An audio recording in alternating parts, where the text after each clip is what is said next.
사랑하는 성도 여러분, 오늘도 하나님의 말씀과 하나님의 은혜가 저와 여러분들의 삶의 자리에 늘 함께 하실 수 있기를 주님의 이름으로 간절히 축원합니다. 많은 어려움들과 또 고난의 시간들이 우리가 살아가고 있는 2020년도 이 시대 속에 우리 일상의 삶의 자리에 경험되어지고 있는 이러한 고난의 시간들을 보내고 있습니다.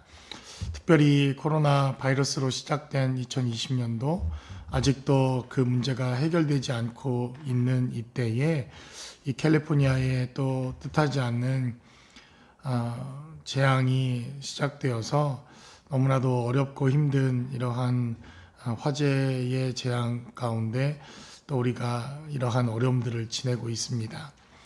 이러한 때에 예레미야가 우리에게 전해주고 있는 재앙 중에라도 우리가 기도하며 이 재앙과 고난 속에서도 하나님께 기도해야 할 이유와 그 목적이 무엇인가 하는 것을 우리는 예레미야에 기록되어져 있는 메시지를 통해서 다시 한번 생각해 보게 됩니다.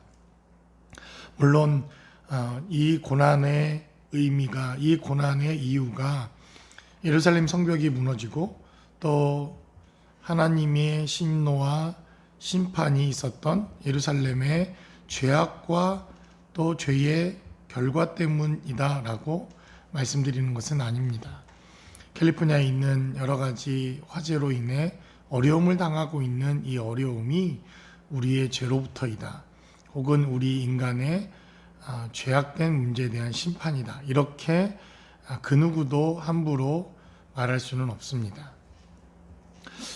그럼에도 불구하고 이러한 고난의 때에는 인간의 연약함과 우리의 죄성을 한 번쯤 돌아보는 것은 대단히 성경적인 메시지라고 생각되어집니다.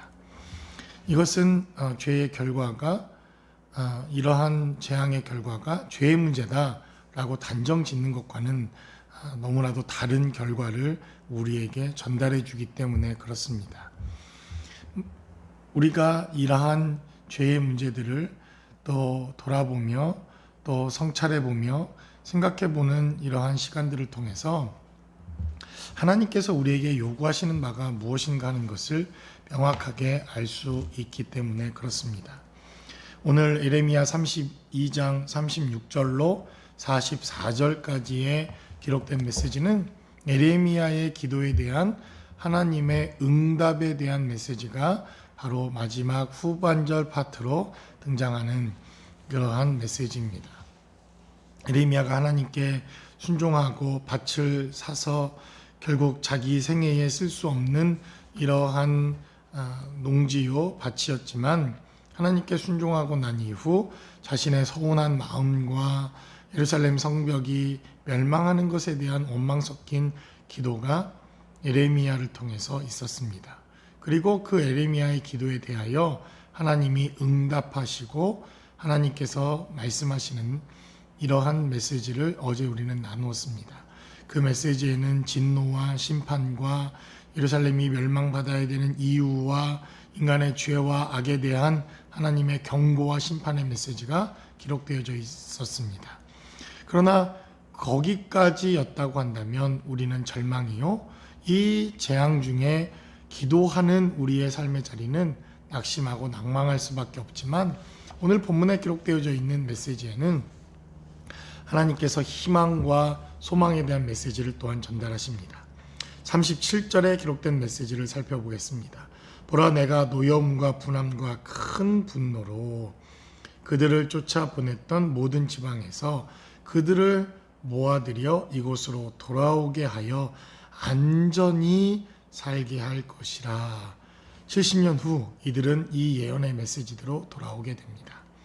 오늘 본문에 기록된 메시지를 살펴보면 노여움과 분함과 분노 같은 단어입니다. 그러나 하나님께서 반복해서 노여움과 분함과 분노라고 하는 단어를 연속해서 사용하셨다고 하는 것은 얼마나 하나님의 진노가 컸고 얼마나 하나님의 심판이 극에 달했던 이러한 예루살렘의 죄악된 모습이 반영되어져 있는가 하는 것을 생각해 볼 수 있다는 것입니다. 그런데 38절은 에레미야 전체의 주제입니다. 에레미야가 무엇을 말하고 싶은가? 에레미야가 꽤 긴 메시지로 기록되어져 있어서 에레미야를 단숨에 읽어내려가는 것이 쉽지 않지만 여러분들이 에레미야서에 기록된 이 메시지를 한 절만 기억해야 한다고 한다면 38절에 기록된 메시지입니다. 그들은 내 백성이 되겠고 나는 그들의 하나님이 될 것이다. 이것은 에레미야의 주제일 뿐만 아니라 구약성경 전체의 주제이기도 합니다. 구약성경 전체의 주제이기도 하지만 성경 전체의 주제이기도 합니다. 저들은 내 백성이 될 것이다. 그리고 나는 그들의 하나님이다. 라는 선언과 메시지가 이 예레미야서에 기록되어져 있습니다. 특별히 38절에 기록된 메시지는 선지서들의 공통된 주제일 뿐만 아니라 하나님께서 약속되어진 모든 하나님의 백성들에게 공통적으로 역사하시고 약속하셨던 약속임을 기억해야 한다는 것입니다. 그래서 40절에 기록된 메시지 가운데 그들의 마음에 두어 나를 떠나지 않게 하고 41절에도 그들을 이 땅에 심겠다라고 하는 이 단어를 잘 기억해야 할 필요가 있습니다. 하나님께서 잠시 바벨론 땅으로 이스라엘 백성들을 옮기셨지만 이 예루살렘 약속의 땅은 대단히 중요한 언약의 땅입니다. 예루살렘 자체가 신령하고 예루살렘 자체가 뭔가 영적인 땅이라고 말씀드리는 것은 아닙니다. 그 예루살렘이 중요한 이유는 하나님의 언약이 그 땅에 있었고 메시아가 그 땅에서 오셔야 되는 땅이기에 그 땅이 중요하다는 것입니다. 많은 사람들이 그 예루살렘에 대한 신령함이 있다고 하는 것을 전제로 그들은 예루살렘은 멸망하지 않을 것이요 하나님이 저버리지 아니할 것이다 라고 말합니다. 성전이 있기에 우리는 결코 지지 않을 것이다 라고 말합니다. 그러나 예루살렘 땅 자체가 신령한 것이 아니라 그 땅에 대한 언약과 약속이 있기에 그 땅이 중요한 것입니다. 43절은 기록하기를 너희가 말하기를 황폐하여 사람이나 짐승이 없으며 갈대아인의 손에 넘긴 바 되었다는 이 땅에서 사람들이 다시 밭을 매매하게 될 것이다. 밭을 사고 땅을 사고 파는 일들이 발생할 것이다. 그 예표로 바로 에레미야 32장에서는 에레미야에게 땅을 사게 하고 그 땅의 증서를 만들어서 토기 항아리에 묻고 그 땅을 회복시킬 증언과 증거로서 에레미야에게 하나님께서 명령하셨던 메시지가 기록되어져 있었다는 것입니다. 그래서 44절에 기록된 메시지 가운데에서는 바로 하나님께서 이 땅을 다시 회복할 것이다. 유다의 회복에 대한 약속의 메시지가 기록되어져 있습니다.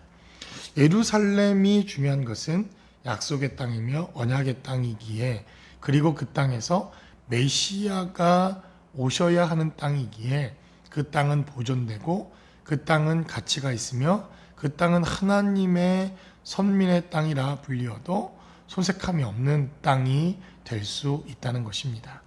그러므로 하나님의 공동체, 교회는 대단히 중요한 하나님의 언약을 담고 있는 하나님의 공동체입니다. 교회가 중요한 것은 교회 자체가 그 중요성을 갖는 것이 아니라 그 교회가 소유하고 있는 하나님의 언약과 약속이 교회를 통해서 이루어지기 때문에 그렇습니다.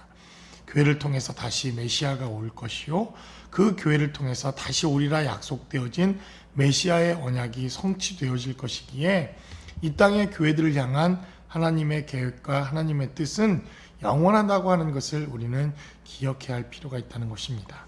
그러므로 여전히 재앙 가운데 있고 이 재앙이 언제 끝날지 아무도 예측할 수 없는 이러한 상황이지만 그래도 저와 여러분들이 소망 가운데 거할 수 있는 것은 하나님의 언약이 있기 때문에 그렇습니다. 저와 여러분들의 삶의 자리에 이러한 하나님의 언약으로 늘 풍성하고 충만한 삶의 자리가 모두 되실 수 있기를 주님의 이름으로 간절히 축원합니다.